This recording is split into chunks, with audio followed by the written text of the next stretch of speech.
you know, same driver, same crew chief, same car chief, some of the same engineers, the same shop foreman. So it was a very, very special week. They took lots of pictures. We saw how he was honored with the title of this race, how he got to choose the dignitaries for this race. And you can never count him out here, guys, because he has 10 top 5 finishes in the last 15 races here. Marty currently finds himself in the 5th position. Kim, Christopher Bell sits in the 4th position. I just asked Adam Stevens, how many changes have you guys made today? He said, I've lost track, to be honest. He said, we have a terrific short-run car. He asked, Christopher Bell said to Adam, should we split this in half with 40 laps to go? He said, I don't think so, bud. So Bell is back in the game with a good car on short runs. We'll see if it plays to their advantage.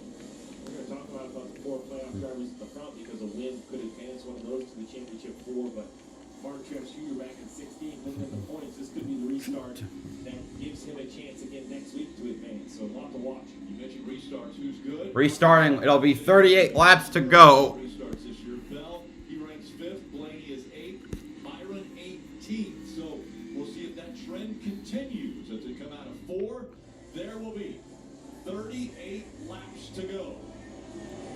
Let's go. Luhex got solid again that week. Blaney got a better start than last time. Blaney outside. Hamlin down. 12 has the lead. But the 11's got a nose ahead. Here comes Bell trying to make it 3 wide. No, Bell's on the bottom. Oh, Hamlin gets a minute to Blaney. And that's allowed Bell to take the lead. Oh my God. Bell in the lead. The battle's waging on.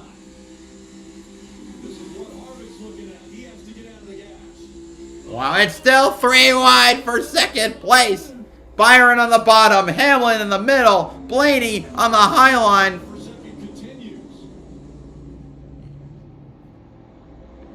Oh my God, here comes the slide job for 2nd. Woohoo!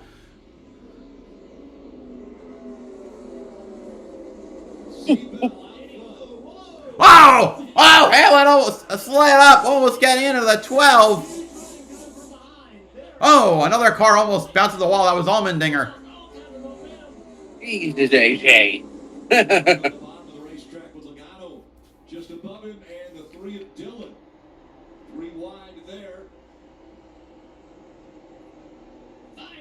Blaney clears Hamlin.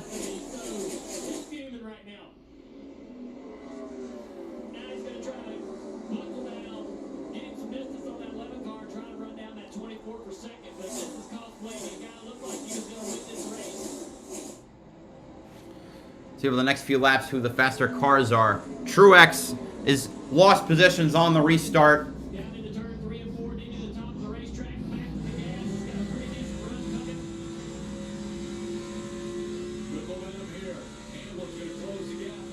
Hamlin's gonna send it hard into the next turn, or not, because Blaney took the middle. Hamlin sticks up high.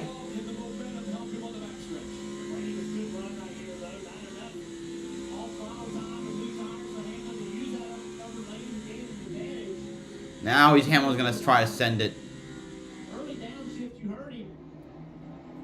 Now the goal is to try to keep momentum the same as the 12. 12 is sideways. Side by side. Trying to side draft a bit. Hamlin takes the position. Slide up though to see if what Blaney do, because he's gonna have a slightly better run. Blaney has the run down the back stretch. Hamlin goes to high. Blaney in the middle. I think. Or, yeah, just barely got it. Oh, we got a caution. Oh, Hamlin hit the wall! Damn! This is the problem. Like my feet's behind, so I know there's a caution coming. Oh man, imagine if both Hamlin and Truex fail to make the Final Four. That would be a choke of epic proportions. Yeah, but I. Oh, damn! Looks like either the right front went down or something in the steering. The toe link broke. I'm not quite sure, but that car goes straight into the fence. You've seen it, so it jumps. Watch his steer wheel. Wow. Bam. Dude, him was day.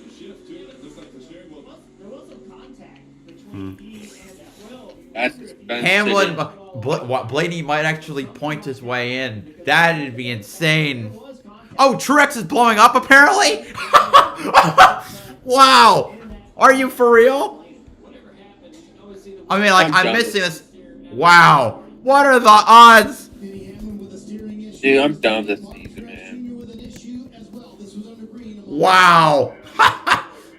Damn. Wow. JGR is, I mean, if Bell doesn't win the race, oh my God. Two of the best drivers all year going into a deficit. I hate this season, dude. What the fuck? Go get me 5 at this point. Damn. So you go to page 3 to try to diagnose it and see if there's something you could try to do to lift this thing home. But you see the smoke coming out the pipes. So definitely some sort of an internal issue for the 19 car. And guys, for the 11, it looks like the right front tire. Maybe Blaney will be fine. You know, if Blaney makes it on points, I have no complaint. I really hate it here. So something in the steering, I mean, all of these cars have hit the wall multiple times today. It's going to be very interesting to see what Joe gives racing. Chris Gabehart and his 11 team finds what was finally the moment that let go. And it might be hard to understand after the hard contact. Hamlin's out. He's out. Oh my God. It's done. Yay. It's sick. It is not running right at all. Letting that down on Truex's car. He's going to climb out as well. Morning. They're done, Rick. Yeah, and Truex. Wow. Both Hamlin and Truex will fail to finish. Oh my God. That's so bullshit. One of us been tied out, and all of this BS in the playoffs. I mean, Buscher's a lap down. Truex is blowing up. Hamlin's wrecked. Larson's wrecked. And that was, what does that leave? Bell, Byron, Blaney, and Reddick. He would have fucked up. Oh my God. Open it yet, and see, there's going to be some difficult decisions to be made right here. Yeah, I mean, I think for the leaders with 8 laps on your tires, I think the decision is clear. I think you have to come to pit road here. The question is, farther down, you know, Chase Elliott right at 14th, who's just on pit road. He has a few less laps on his tires. Will someone else decide to stay out? But man, I really believe this track is as hard on tires as Darlington. I think it's a must pit. Saw Chris Gabehart, the crew chief for Denny Hamlin, just giving him words of encouragement. You know, it's a bad break, but there's another chance next week. We're going to go to battle and go to Martinsville, a place where Denny Hamlin has had success. This is not over for us. He was trying to build that mindset. Look, tough break, you did a great job, got us in position to win this race. We are not done. What a swing. Big swing. Bell, Byron, and Blaney. Still, 3 playoff drivers. They're running 1, 2, 3. With an opportunity to win their way. All right, it looks like the field will probably pit. So this is crucial. That Bell had a week ago, right? He second in one stage, third in the other, finished second in the race, and was so dejected leaving. I mean, it's just the back. Here's that decision you talked about, Jeff. I think everyone's coming to pit road. So if that's the case, then it's right back on the pit road. All right. He's a little tight, but he can drive through. He said, give me a little bit more turn to help my entry. That fire off, though, he said, was much better the last time. They did make a slight air 9.3 for Byron. That last restart. Can he get the fire off speed that he needs with his 4-tire change, Marty? Blaney F 9.4. Recovery for Christopher Bell. Now can the pit crew Bell. and keep him in No, slow for Bell. 10.4. Reddick 9.6. William Byron wins the race off pit road. now the drag race off pit road. Look at that. And William Byron and his team will gain a few spots, Rick. Yeah, Byron, Blaney, and then Bell. So Bell loses. Byron, Blaney, Bell, Harvick, Logano, Bubba, Reddick, Almirola, Allmendinger, Gibbs.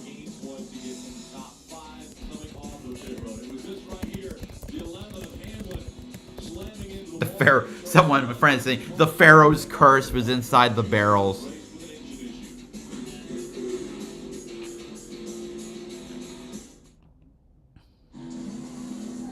Thank you to everyone who's tuned into today's broadcast.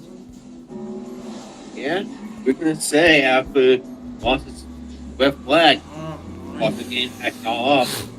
Chris Buescher's on the lead lap now. I think either that or this thing might. My thing might be busted. Race. I like this game. Be part of something greater. Toyota. Let's go places. You know what's crazy? Hey, you can get a buffet down. That Tony is getting a salad. And who should not understand? But that's like his third roll. I'm on a roll. They can start with dessert. Or, how about soup? Wait a day, baby. You don't have to be in the race to be in the race. Introducing the NASCAR Powerball Playoff. 4 finalists will win a trip or 2 to the NASCAR Cup Series Championship race at the Phoenix Raceway, with the grand prize winner taking home $1 million. Here they are, the 8 semifinalists for the $1 million prize. Powerball, the official lottery game of NASCAR, and home to the NASCAR Powerball Playoff. All the parts you need at the prices you want. Guaranteed to fit every time. So you can keep your ride or die alive.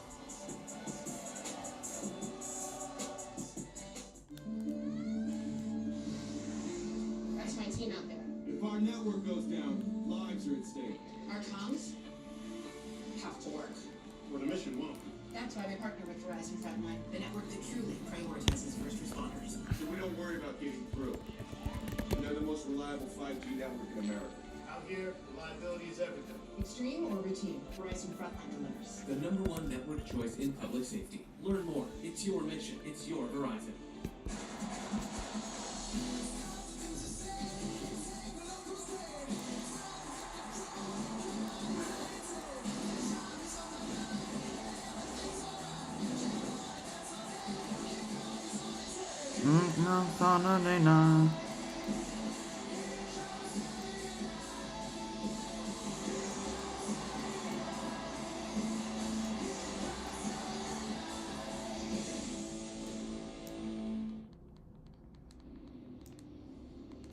Playoff driver issues from right here at Homestead-Miami Speedway. Come to pit road. The 5 of Larson slides into the barrels at the entrance to pit road, and he is out of the race. Yeah, the only driver locked in with a win last week looked like he had a chance to go back to back. The victory lane makes contact, puts us under red flag, and then that set off a chain of events that has non-stop for the playoff drivers. Next up, Denny Hamlin mechanically you straight to the wall. God, like the steering wheel. Yeah, jerks really hard, air in the tires, so something broke into Denny Hamlin's day. Chris Kane saying it's going to be okay, and then right behind it, Mark Truex. Yeah, there is caution. The team, 19 team, thinks they have an issue. There you see the smoke coming out of the tailpipes. They brought him to pit road. He's out of the race. 2 weeks in a row, Christopher Bell comes in for the last stop with the lead, and he comes out third. 2 weeks in a row, and he turned it around and finally win. Let's see. And again, a win advances to the championship 4 if you're a playoff driver. Field. All right, here we go. It'll be 25 laps to go. Byron inside, Blaney outside. We're green again at Homestead.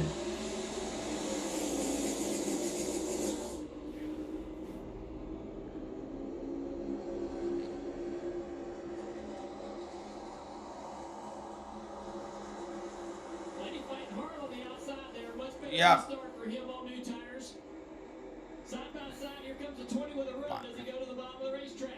Gonna stay high. Byron goes low. Blaney in middle. No, he can't get it. And the Blaney's gonna have a monster run.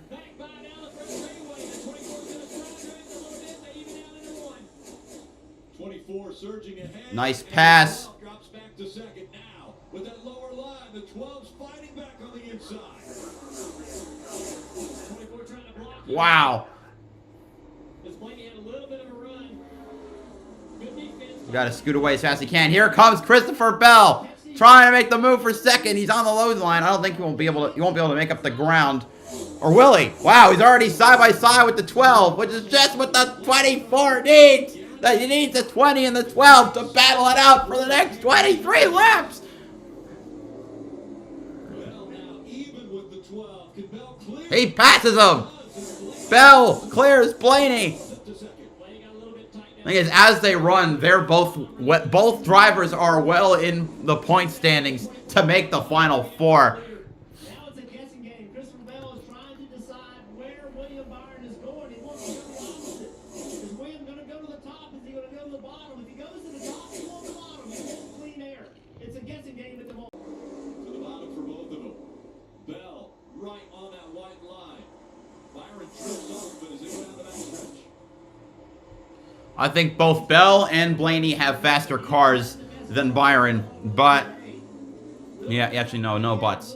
Just yes, I'm very confident in the fact that the 20 Bubba's up to fourth. Wow. If the 20 and the 24 can get up there and aggravate each other, that's definitely going to bring that. But yeah, I do believe the 24 is slower than the two cars behind him.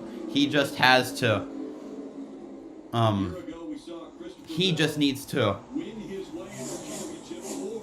he had to pull off a masterclass here. If he could get in front and win this race here, lock himself into the championship for a race earlier. Another great opportunity. We take a look at the progressive telemetry of Christopher Bell. Last lap. Christopher Bell gets wrong at 1 and 2 that last I don't know. in the dirty air of that 24 car. Now Bell all the way to the bottom of the racetrack. That was a left corner. Top three separated equidistant. 40 to second, second to third. Now Byron's moved up the racetrack here a little bit. 20 trying to close in the middle of the corner. This will have to be William Byron's best run of the day if he wins this race. Oh no He shit. has not been good after 6 or 7 laps. We're already past this is the 6th lap of the run. Fine. This is the 7th lap of the run, excuse me.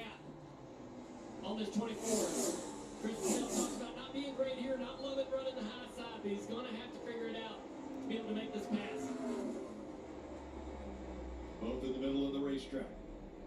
Now Bell with a little momentum has to get out of the gas. He's running right in the tire tracks of William Byron. Yeah, Byron faded down just a little bit right there to try to take the air away from the 20. He's just watching that mirror. He's getting information from his spotter as well as to where that 20 car is going, where the 20's running in every single corner. So Blaney, on the other hand, is beginning to fade, which I wasn't expecting. In fact, Bubba, I think, is catching up to him. Blaney's lost a little bit of touch to these two. Byron 6 wins already on the season. The winningest driver in the playoffs. Bell has, I think, how many races has Bell won this year? He won 1 or 2? 1? Yeah, I believe so. Christopher Bell. Let's see me check. Oh, yeah, his only win this year was dirt. Oh! Good run for Bell. Where he makes the move. Ooh, he didn't try to make the move. He liked that high side in 1 and 2, so he thought, man, I might try it down here again, but the 24 runs it as well. I'm not even sure William Byron's looking out of the windshield at the moment. He is glued in on that rear view camera, trying to block big time that 20 car. Now William, you get that information right there to the bottom. He says that means where the 20 car went. He went to the bottom. He didn't go to the top of the racetrack. Bell's got to jump here. He's got an opportunity. William is struggling.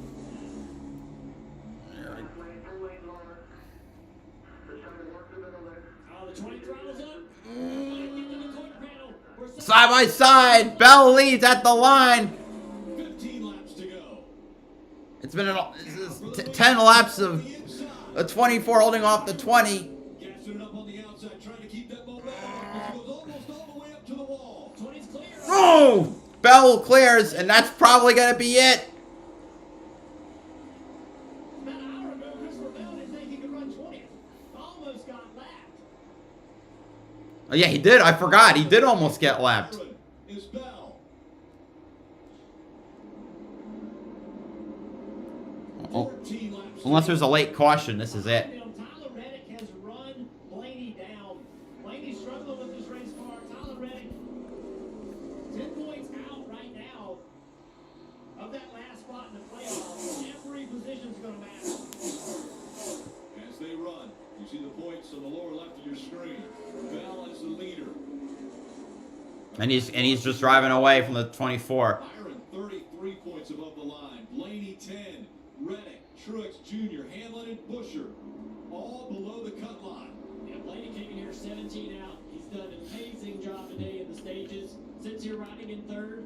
He doesn't have the car that he had earlier since that contact on pit road with Larson, but he's in that high line. That's a great position to be if he can continue to make the time up there. He'll be able to maintain this third position, Dave. And they had a quick radio conversation. Big picture, you are plus at that time 12, now 10. And Ryan said, I'm trying, but yeah, I hear you, I hear you. So he knows he's good where he is if he doesn't just bleed points and positions from here on out. I agree. He just needs to... I mean, sorry, I've said so much. I'm just trying to comprehend all this. Right now, you know, second I'll be fine. Bell strikes the living fear in me. But he definitely deserves a top position. We have seen at this racetrack on older tires, there will be major differences between the car leading and the guy running him down by 3 to 4 tenths of a second.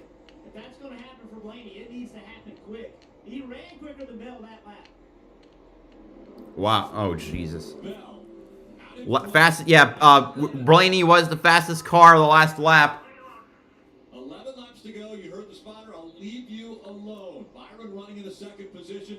Again, we saw earlier the 11 of Denny Hamlin got into the wall, and he's out of the infield care center and with Kim. Yeah, tough day for Denny Hamlin. We saw you get into the wall during that last run. Your team kind of gave you a pep talk, and then ultimately ended with mechanical failure. Do you think that initial contact with the wall contributed to the problem that took you out? Honestly, I didn't hear you, but I mean, we tried and just didn't work out. And unfortunately for all the sport clips team, they really battled back really well today. And man, tough break. Tough break for Denny. Wow, Blaney is still faster. He was 2 tenths faster than Bell. Reddick was also pretty fast, so don't count him out. The 12 is charging back. Oh my God, are we gonna have 2 photo finishes in one weekend? We got coming down to 9 to go. Blaney closed in 2 more tenths. Every inch of the racetrack. 9 laps to go. Blaney the fastest. They're giving the top of the racetrack down here 1 and 2.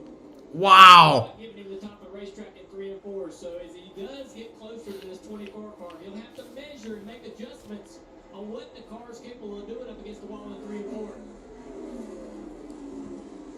Blaney, 2 3 tenths of a second. 1.1 is the gap. Now he goes down.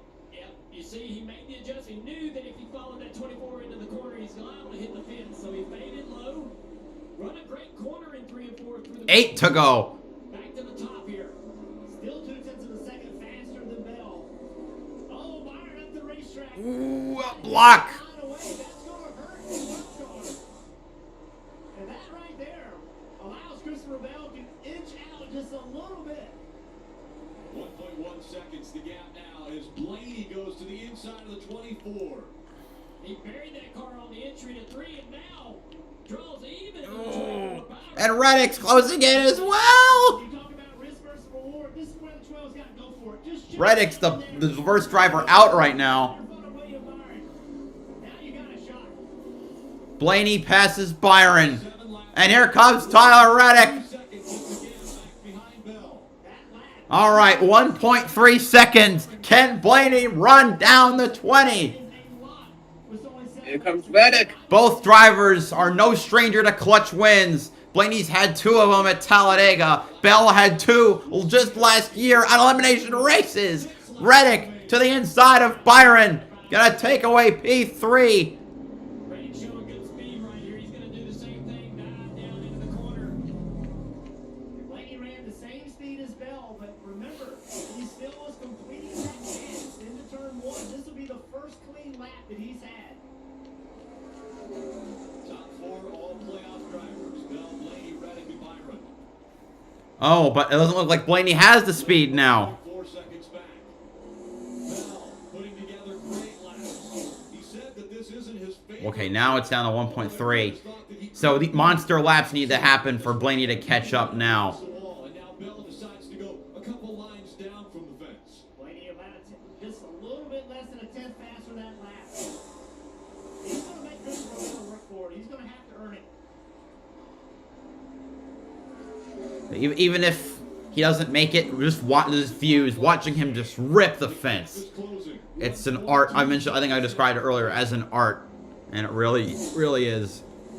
Last week it was Bell running Larson down. Now he's on the other side of that Bell. Now it's Bell. Except this time, Blaney doesn't have the same burst of speed that that Bell had last year, so it's probably way less stressful for the young man from Norman, Oklahoma. Blaney's not looking in that mirror right now. Bell's done a great job of picking his pace up. Coming up on 3 laps remaining. The gap still 1.2, 1.3 seconds. Blaney right up against the wall. 3 to go. That's 4.5 miles here at Miami. I'm sorry, Blaney just a little bit quicker. Shout out to AJ Allmendinger, also sitting there running 5th. For a guaranteed spot. A shot at a championship. Bell was there a year ago after his win at Martinsville. Can he lock himself in today? Byron might actually lose P5 to Allmendinger because he's continuing to slide backwards. 2 to go. That's 3 miles at Homestead for the number 20 Ream Toyota. It's been an up and down day for the team, or at least Joe Gibbs Racing, not just the 20 team. Hamlin getting out front and then getting into the wall and crashing out after a hard battle with Blaney. Truex running hard for stage points and then blowing up late into the race. It's been brutal to other playoff drivers. Buescher's run like crap, and Larson also crashed out. But one driver who hasn't been bad too is Christopher Bell. White flag is out. Last lap at Homestead. Through 1 and 2, the young Toyota driver goes.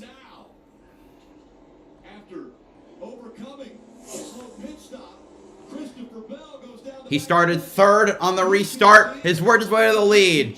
Last year, he got 2 clutch wins at the Roval and Martinsville. Yes, last week it was almost another clutch win at Vegas. But with this victory, another clutch win to the Final 4. Christopher Bell wins the Forever 400 at Homestead. Blaney 2nd, Reddick 3rd, Byron 4th, Allmendinger 5th. Bubba Wallace in 6th, Ty Gibbs 7th, Joey Logano 8th, Eric Almirola 9th, Austin Dillon in P10. Chase Elliott for the owner's points finishes in 15th, Buescher in 21st. Truex and Hamlin end up 29th and 30th.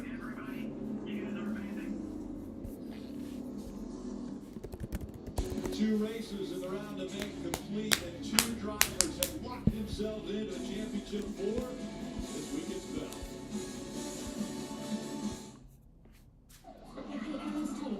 All right. Thank y'all so much for coming to today's stream. I'll update the sub count. Let's see. Nothing else changed. And thank y'all so much for today. We had 250 views, and thank everybody. So, Larson and Bell walk into the finale. Next week, Martinsville for both the Xfinity and the Cup side. 3 spots remain for the Xfinity grid for the Xfinity finale. 2 spots remain in Cup. it's going to be a smackdown. Thank you all so much for coming out. BowserJrXD signing off. Have